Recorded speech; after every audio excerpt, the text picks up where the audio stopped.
Welcome to Powerful, Not Perfect, a podcast where we explore what it means to be transformed, not conformed, living powerfully for God's purpose, just like it says in Romans 12:2. I'm your host, Dale Betancourt, and today we are diving into a topic that is foundational for spiritual growth, and that is spiritual fathering. My guest for today is Eric Waterbury, my spiritual father. Pops, welcome to the show. Thank you. I'm super excited to have you on today to talk a little bit about spiritual fathering. When I think about the people in my life and who has had the biggest impact on me, and not only my spiritual walk, but my personal journey as a father, as a husband, and in the workplace, in the corporate world and my leadership, you have helped to develop me and to grow me, to help me get a backbone. And that's not just my story. That's the story that you have, that many people that we run with have, because of the investment that you have made in their lives. And I am just so grateful for that. And I want to share that story. And I also want to honor that and step into being a spiritual father, to follow in your footsteps because of the impact that it's had on my life.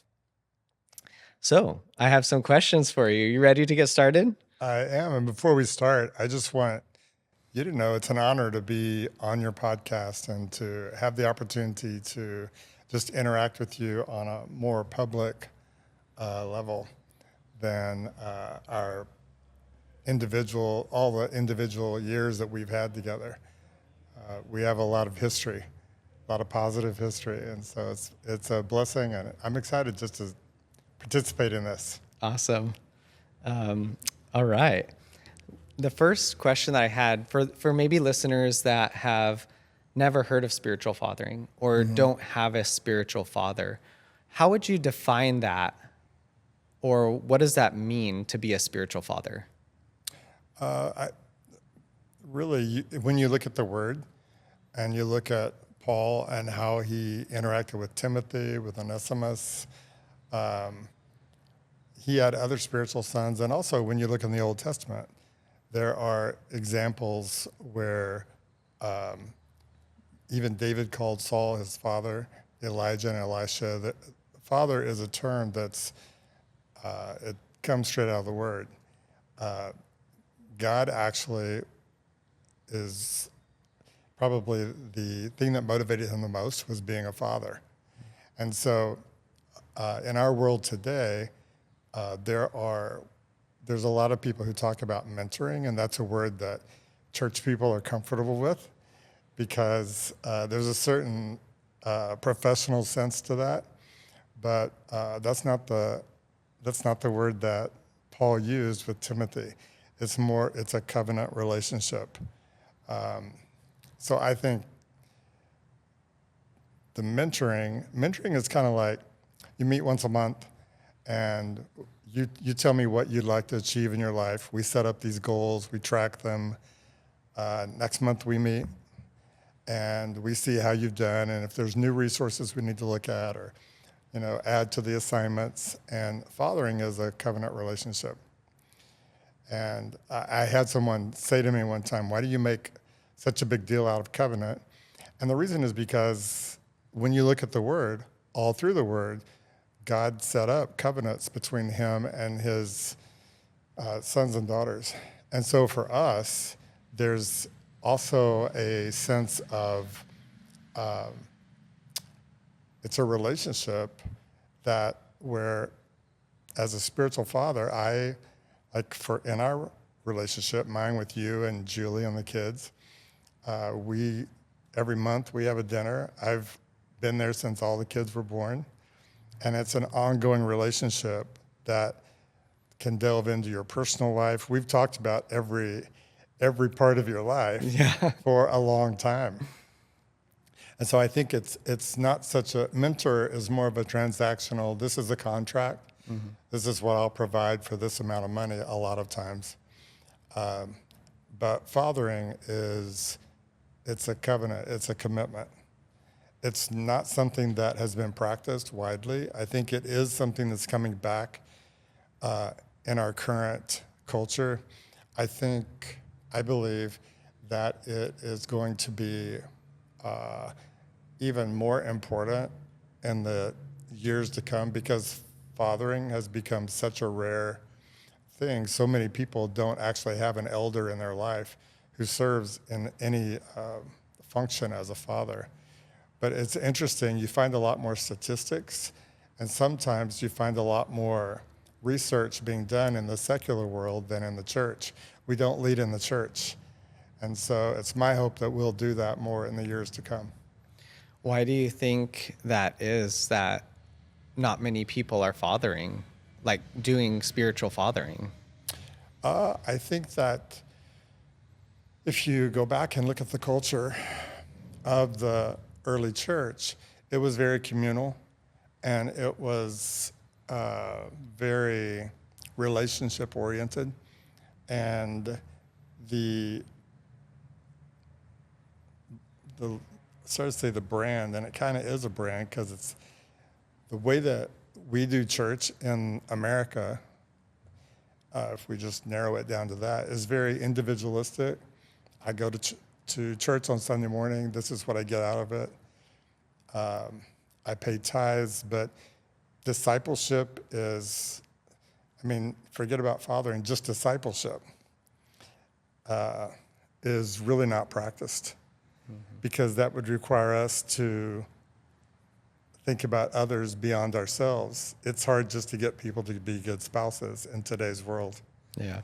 So we think more in terms of what am I getting out of it?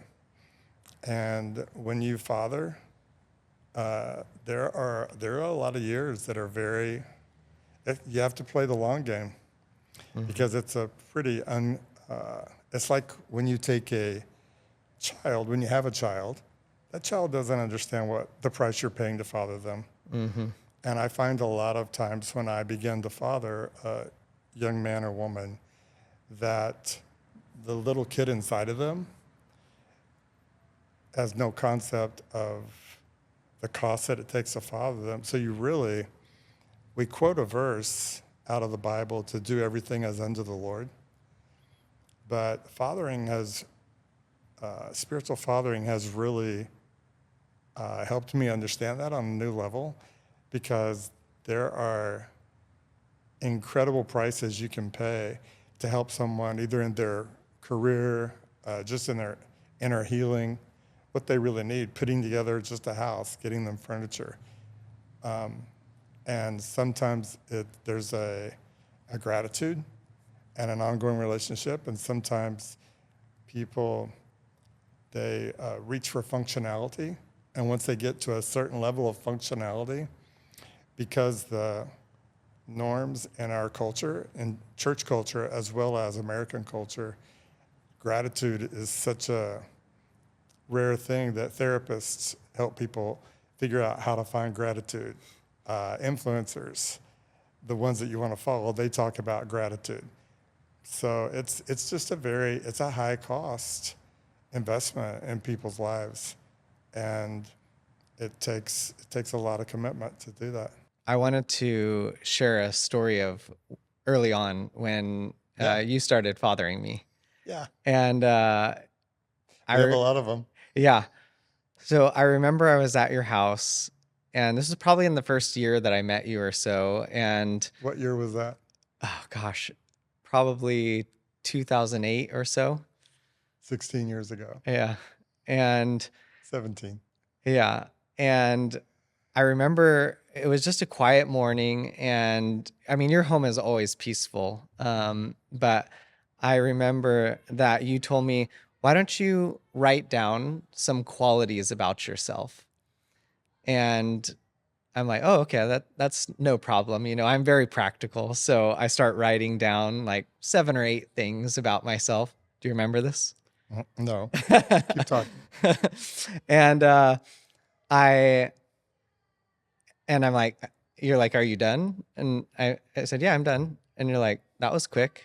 And you take the list and you see it's got like 8 or 9 things, and then you just write down like 10 or 15 more qualities about me, you know. And to me, that story sticks in my mind, and it is so impactful because of just how you recognized me as a son, and you recognized my potential, and you recognized who I was, and you were able to speak that over me. Yeah. And um, I just I just love that story to be able to share with everyone. And I wonder, because you have such a gift to be able to recognize people's identity and to speak that into them. How did you develop that skill? That's a great question. Part of it is, and there, if you understand the fivefold, I am apostolic. That's probably my strongest gift. And so that's part of it, because I love to help people establish their identity. I think also I had to fight so hard for my own identity. I didn't have a nurturing relationship with my own father. He was an extraordinary leader in the community, but fathering was not his strength. And so I had to fight really hard to see myself. And even through the years, every year I'll be 70 this year. And every year I am still discovering more about the Father's love for me as a son. And the more that you walk in that, then you can give it away more freely. I think the Lord, there are ways to develop discernment, and I've worked on that a lot. And there's also a measure of it that it just comes with how God makes some people. Some people have more discernment than others. And I think that's always been a strong part of my makeup. And so it's very easy to be with people and to see the things about them, and then also call them out. It's so important myself to sit with God as my father, and then also to just reflect, like, what would I have wanted in a spiritual father? I actually never thought I would have a spiritual father. About a decade ago, there was a man in our faith community who's an extraordinary man, and he was on the mission field for 37 years, speaks 4 languages, written 6 books, led a couple of universities, and just an incredible man. Because a lot of people do things and have titles and they're not extraordinary in the kingdom. But just having him as a spiritual father brought me, I understood things even at a completely different level. And that was after years of doing it, being a spiritual father myself. So I think just having such a heart for people, and then God opened up a way for me to do what I do full time. In 2009, I started doing it full time, working with people, and not being bivocational, which I had been all my life. In 2013, we started a nonprofit, and that's enabled me to, I've been really blessed to be able to spiritually father and just do in the faith community and in the world what God created me to do. So with your nonprofit, you're fathering some, but then you're also mentoring others, or how does that differentiate, or is it all fathering? That's a great question. I did mentoring, I did life coaching, and during the pandemic, one of my spiritual sons he's a CEO of a company, and I've been blessed. I have not had to do fundraising. I think I did 3 fundraisers in 11 years, 12 years. That was in the early days. I haven't had to do any fundraising since then. And that was due to just a bunch of you guys have become successful and have just sown back into the community. When you are fathering people. Are you doing fathering and mentoring in No. your nonprofit, or? No. I did for a long time. I actually did life coaching during the pandemic because the son who had paid a third of the expenses was hugely impacted by the pandemic. So I did life coaching, and interestingly, I never marketed any, and I worked 8 or 10 hours a day, Monday through Friday. But I really felt from the Lord a couple of years ago to ratchet that back from, I stopped doing life coaching, I stopped doing mentoring, and I've really just done spiritual fathering Wow. for the last year or year and a half. And I've also been writing a book on spiritual fathering. I've had this huge mental block for probably a decade. A bunch of you guys have been hassling me for years to write a book. And it was really challenging because there's a lot of criticism of spiritual fathering, a lot of misunderstanding and fear and all kinds of things. And there's a religious spirit that hates fathering. Because if you father well, then you help people find their backbone. Yeah. And then they go out and they become beacons of light, and not just trying to, they're not singing songs about hiding a candle under a bushel.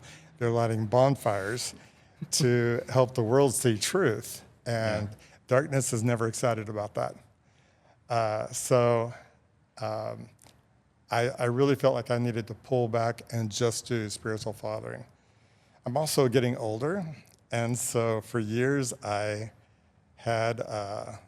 worked a lot of hours, and I recently had a 19-hour day, week before last, and I texted a friend and said, my brain thinks that a 19-hour day is no big deal, but my body has an attitude problem, and I can't fix it. So I think I've just, and I felt by the Lord, if you look in our world today, there are not a lot of people that are spiritual fathering and mothering. I do think that that's going to become more common because I feel like it's a real need, particularly in our culture with the last 2 or 3 generations. Many of them don't even have an elder in their life that they can count on. And so in the faith community, we need to step forward. And a lot of times it's hard to do because you don't know how to do it. We have all these misconceptions about it. But it's really just showing love, knowing the words, declaring the word, praying with authority, and then also fathering or mothering and getting involved in the practical parts of people's lives and helping them step into why God created their DNA and seeking the Lord, seeing how the Lord might use them, help them discover the options that are in front of them, and then where would you like to go? And it doesn't mean, like, if you pick one and that doesn't work out, well, then pick another one. It's not a big deal. Yeah. It's just developing the ability to hear the voice of the Lord and to live from your identity. And that's an ongoing challenge for me. I'm continuing to learn in those things and in how myself to step more authentically into loving the Lord, dealing with my own soul patterns, being an authentic man of God myself. Do you think that everyone should grow into being a spiritual father or a mother? Like, should that be the ultimate goal as we grow as Christians and leaders? Or is it not for everyone? That's a great question. I think really fathering is, it's discipling. I think Jesus did a great job of that with the disciples, and now he lived with them. And one of the final things that he said was, go and make disciples. Mm-hmm. And so if you want to follow the Lord, I think more and more we're coming as a church. It feels like we're going to kind of 2 different directions. And one is the motivational speaker and, loving good sermons, which I'm all about. I love good sermons. But there's also, we are going to have to, as the church, if we're going to see Christianity survive in the United States, we're going to have to start practically living out how Jesus lived. I mean, he lived with his 12. You got to at least pick one. Yeah. You know, most people will not even invest in one person. Mm-hmm. I mean, it's a huge burden for them to go to coffee every other week. And that's just, I don't think that's how God meant for us to live. So yes, I think every person is supposed to disciple. I hesitate to use the word father or mother because, again, there's so many triggers that get pulled with all of that. Mm-hmm. So, but yes, is every Christian supposed to disciple? Read the Bible. Yeah. I don't need to interpret that for you. So to kind of go back a little bit, you had talked about spiritual fathering having some costs. Uh-huh. What does that mean? It's, well, investing your life in people. And so that means showing up, you know, when anytime there's a tragedy, that's when many people's belief system gets manipulated by soul trauma. And so anytime there's a tragedy like that, I try to get to my sons or daughters as quickly as I can and just be there and be steady until they can right their world again. And sometimes that means flying somewhere or driving a long ways or, you know, it's just staying in consistent touch. You have to consistently be with them. So I've been blessed because of the people who've invested in World Changers, my nonprofit.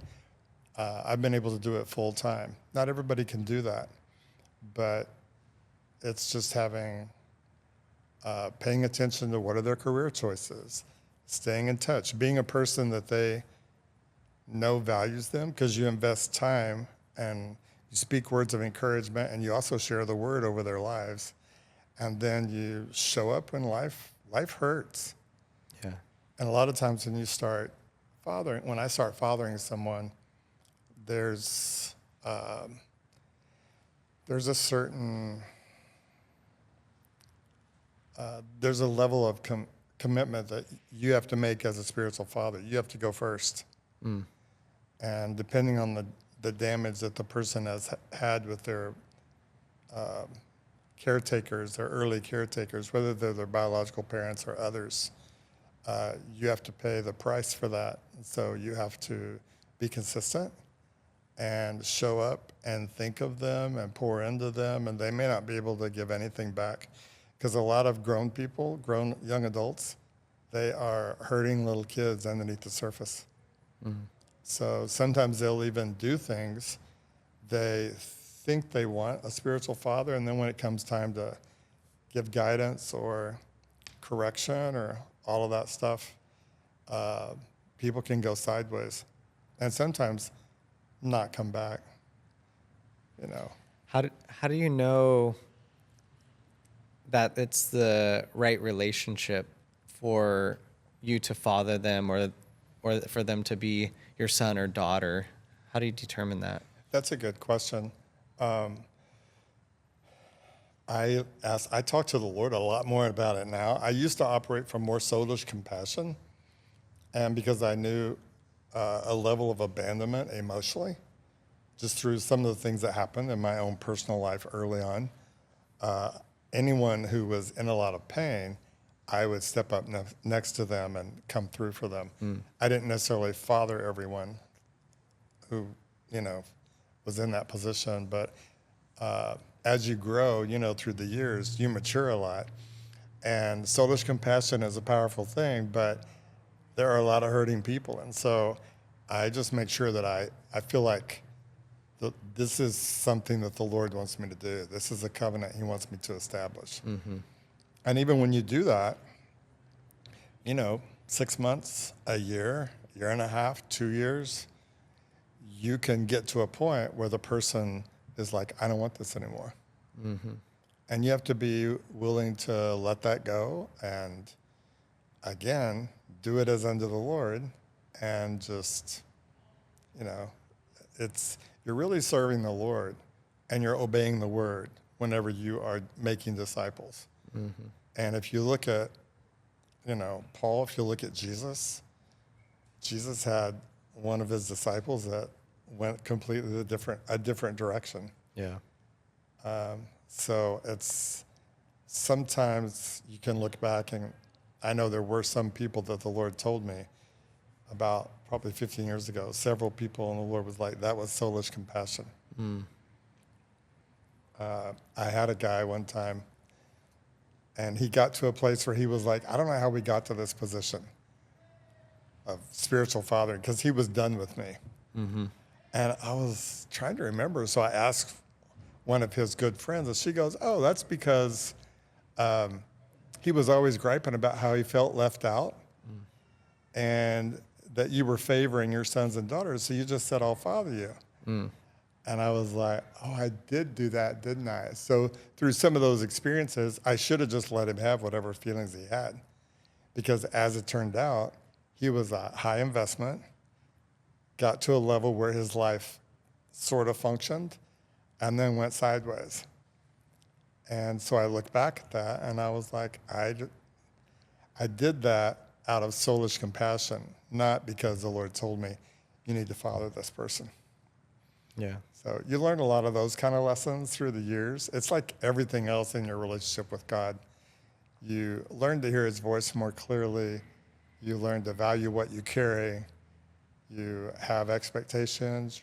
You're more clear about communicating them. You become more comfortable with hard conversations than you have them. And so that, as you do those things, you find out more and more about fathering in itself. So, I love that.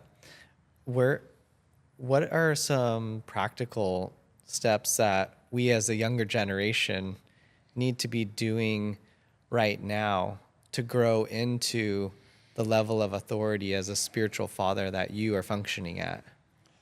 well, a lot of times people, and we do this as Christians, a lot of times we come to the Lord and we are shooting for a certain level of functionality. And so our lives, the more that you get some inner healing, you network, you find a job, you kind of get started on your career, you find somebody that you like, you marry. And so people stop at functionality and they never move into authority. Mm. And so I think one of the things that I've seen you and a bunch of our folks in our community do is there are natural things that happen with careers and with marriages, and then you have a child, then you have another child.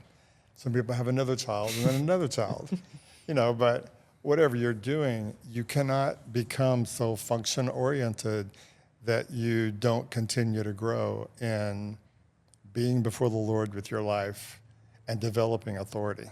Mm-hmm. And authority only comes through dying to yourself. I've made some pretty horrid choices. And by horrid, if we want to use Bible terms, sinful choices, even as a spiritual father, or during the time I was spiritually fathering, and just learning to own those choices. Not only own them, we can own them and pray a prayer of forgiveness and put sins under the blood, but really it's continuing to study your own self and let the Lord ask him questions about your soul. Why do I do this? Not just, I'm sorry I did this, but where did that come from? And then having the courage to sit with him and also develop relationships with other people who are going that same direction. And that's by far the smaller segment of the church community. Because by and large, we are go to church, have nice events, but it's a lot of talking heads. And, we'll have a men's meeting and a guy gets up and gives yet another sermon, or everything is a talking head rather than in community. Let's talk about like porn. There are many places, many reasons why people do porn, but just, what is the reason that you do porn? Mm-hmm.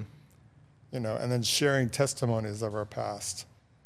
Those are the things, just continuing to be open and humble. Because when the Lord starts putting your life together, it's interesting to watch people's testimonies. A lot of their testimonies are old and boring. And they always look good somehow. They're the knight in shining armor at the end. And really it's just having a humble relationship with God. People can sense when you think you're all that.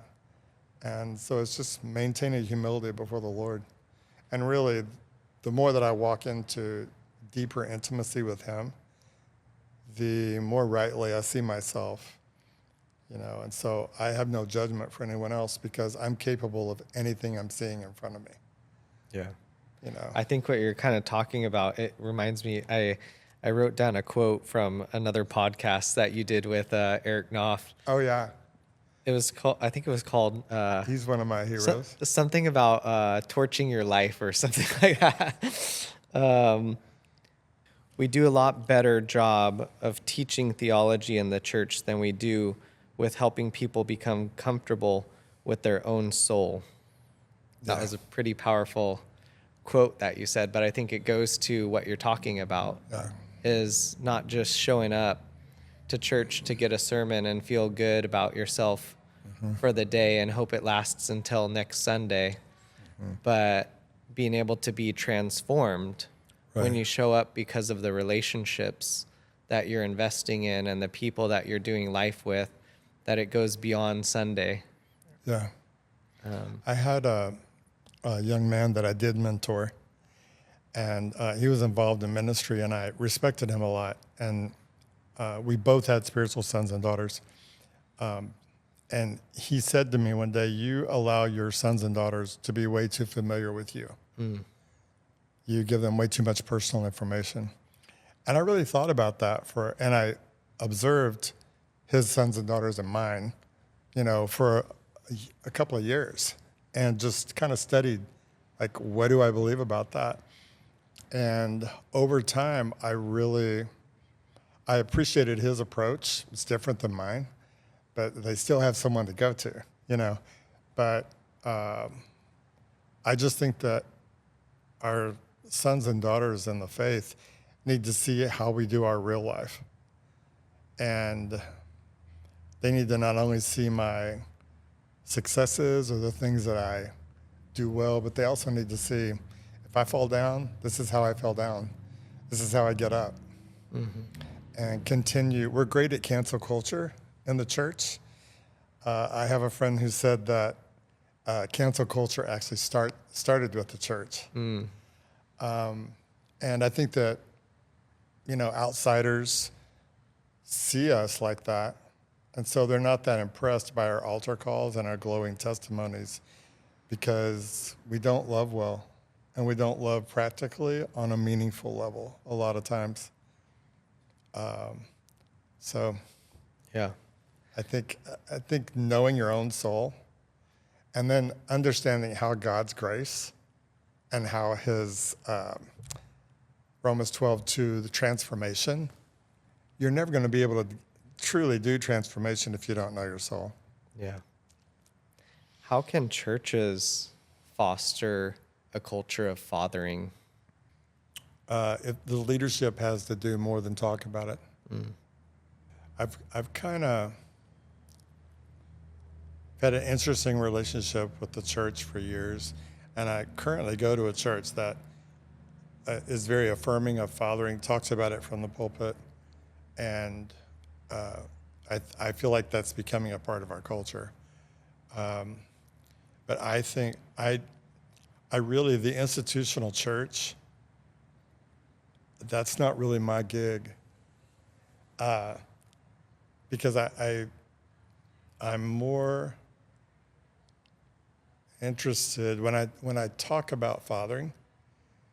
I find that if I'm surrounded by religious leaders, it's pretty hard to break that into a conversation.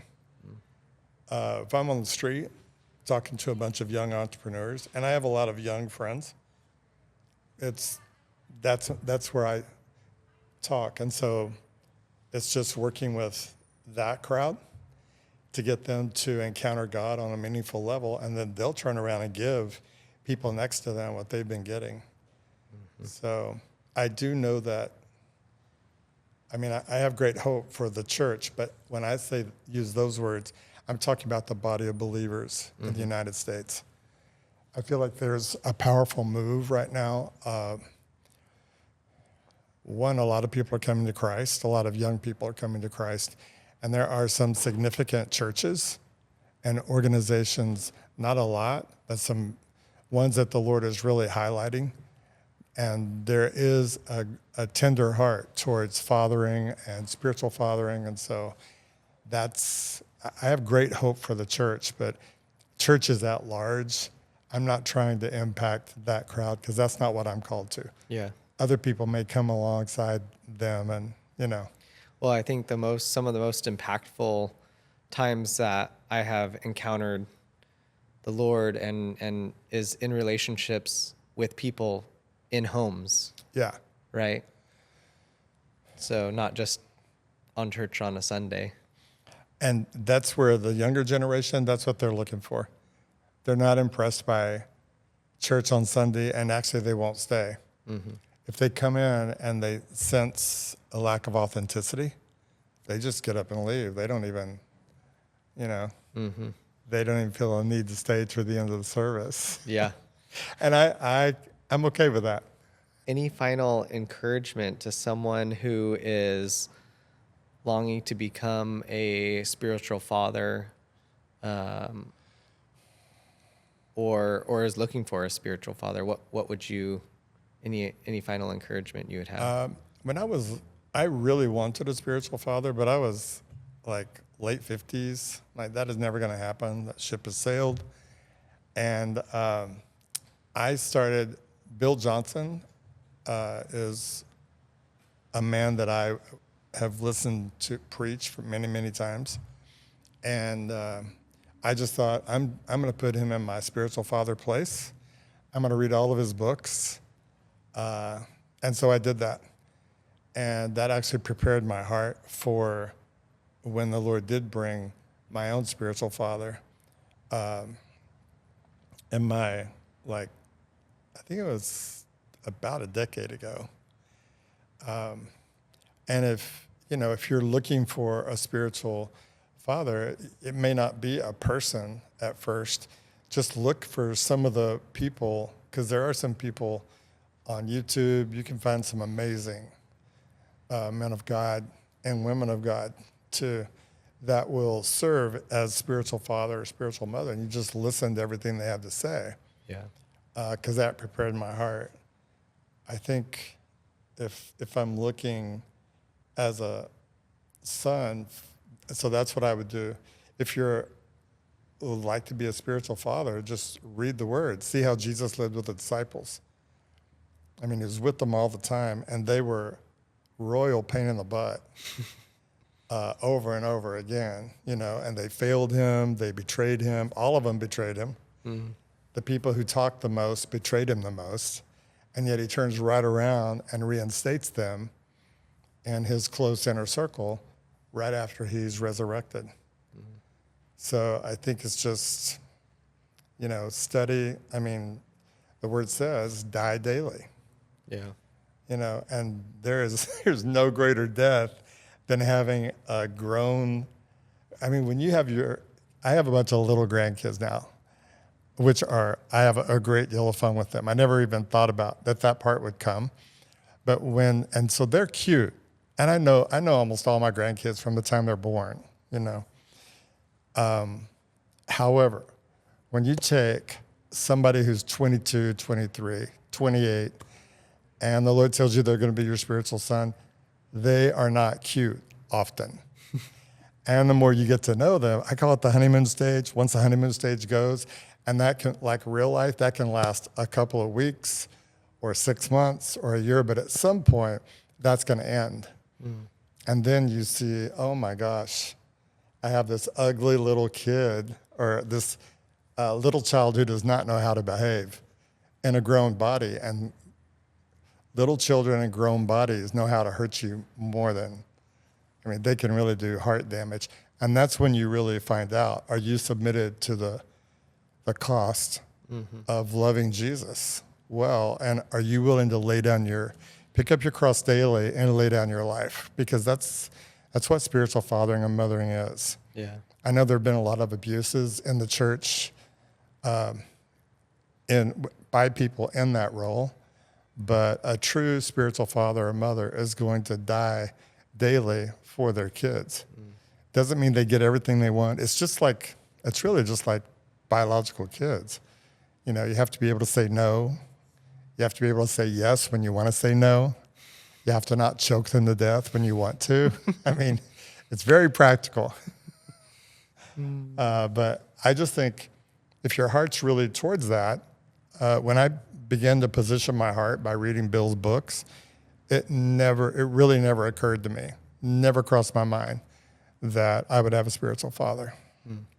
Because I just thought, I'm so old and so ornery, myself. And then the Lord gave me the perfect spiritual father for me, who had vision for my life, saw me for who I was, celebrated me as a person, didn't ask for me to be someone I wasn't, So just ask the Lord and then do the work. Yeah. Because we like to ask the Lord, but we're so lazy as believers, me included. I literally, when I work with my sons and daughters and I talk to them, I'm constantly evaluating my own life and just going, oh, I need to go away and pray. I mean, let's finish this session so I can go have one with Jesus. So I love that. And I mean, that's why I wanted to have you on today. I love everything that you talked about. And there's one more story that I just wanted to share from our testimony a little bit because of just how impactful it was for me. And that was back in 2022 when I was just going through a really challenging time at work and a transition and was scared, right? Didn't know how it was going to go. And I was horribilizing all the different ideas and fears and things that I thought could go wrong. Right. And I remember, some people were like, well, just go get a different job, and at the time it sounded like really good advice. When I talk to you, you're like, no, don't go get a new job. Figure out what you're learning, grow a backbone. The people behind you are going to support you. Yeah. You're going to learn.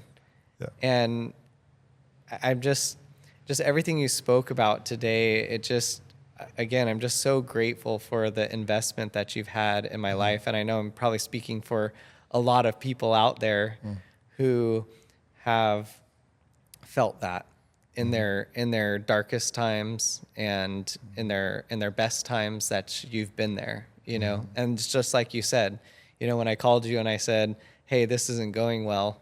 I'm scared. I'm going through a lot. There you were on my doorstep, ready to pray, ready to speak my identity over me, and help me to recognize who I am and the powerful person that I am. And so I'm just so grateful for you. Yeah, I'm excited about your podcast. 10 years ago, we would have never thought that Dale Betancourt would have a podcast, and yet here you are. And I'm super excited for you and excited to see how the Lord uses you. You are a person who is willing to do the work. And so I think based on what I've seen in your life and the results that you're actually walking into now, it's going to be exciting to see how the Lord uses you in the future. Yeah. Well, thank you, Pops, for being on the show. Yep. Again. And I look forward to maybe having you again for another different topic. Sure. Absolutely. Awesome. Thank you.